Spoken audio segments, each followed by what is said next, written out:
लोकसभा चुनाव विदर्भ का जनमत किसके साथ, देखें लगातार UCN न्यूज पर। यवतमाळ वाशिम लोकसभा मतदारसंघातून मोठी बातमी आहे। सूत्रांकडून मिळालेल्या माहितीनुसार एकनाथ शिंदे यांच्या शिवसेनेनं विद्यमान खासदार भावना गवळी यांचा पत्ता कट केला आहे। त्यांच्या जागी राजश्री पाटील यांना उमेदवारी देण्यात आली आहे। तर शिवसेनेनं हिंगोली मतदारसंघात देखील आपला उमेदवार बदलला आहे। भावना गवळी या गेल्या 25 वर्षापासून यवतमाळ वाशिम लोकसभा मतदारसंघातून खासदार राहिले आहेत।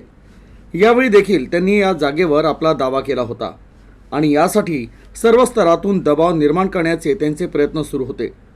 एवढंच नाही तर 2 दिवसांपूर्वी त्यांनी नागपुरात जाऊन उपमुख्यमंत्री देवेंद्र फडणवीस यांची भेट घेतली होती। भावना गवळी यांना यवतमाळमधून भारतीय जनता पक्षाचे कार्यकर्ते सातत्यानं विरोध करत होते। एवढंच नव्हे तर शिवसेनेनं केलेल्या सर्वेक्षणाच्या पार्श्वभूमीवर मुख्यमंत्र्यांनी हा निर्णय घेतल्याची माहिती सूत्रांकडून मिळाली आहे।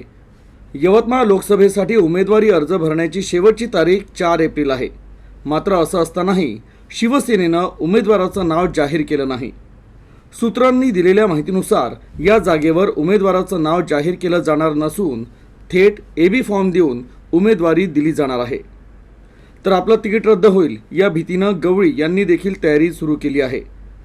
मागील 25 वर्ष खासदार असल्यानं त्या ही जागा सोडायला तयार नाही।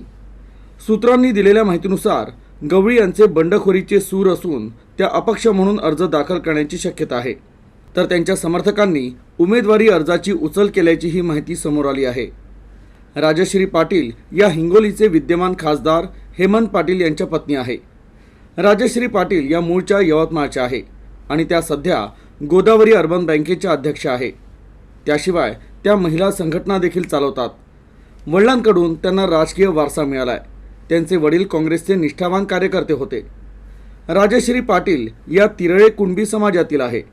त्यामुळे यवतमाळ वाशिममध्ये या समाजाची 1.5 लाखांपेक्षा अधिक मतं महायुतीकडे खेचण्यात त्या महत्त्वाची भूमिका बजावू शकतात आणि महाविकास आघाडीच्या उमेदवाराला टक्कर देऊ शकतात अशी राजकीय वर्तुळात चर्चा रंगली आहे।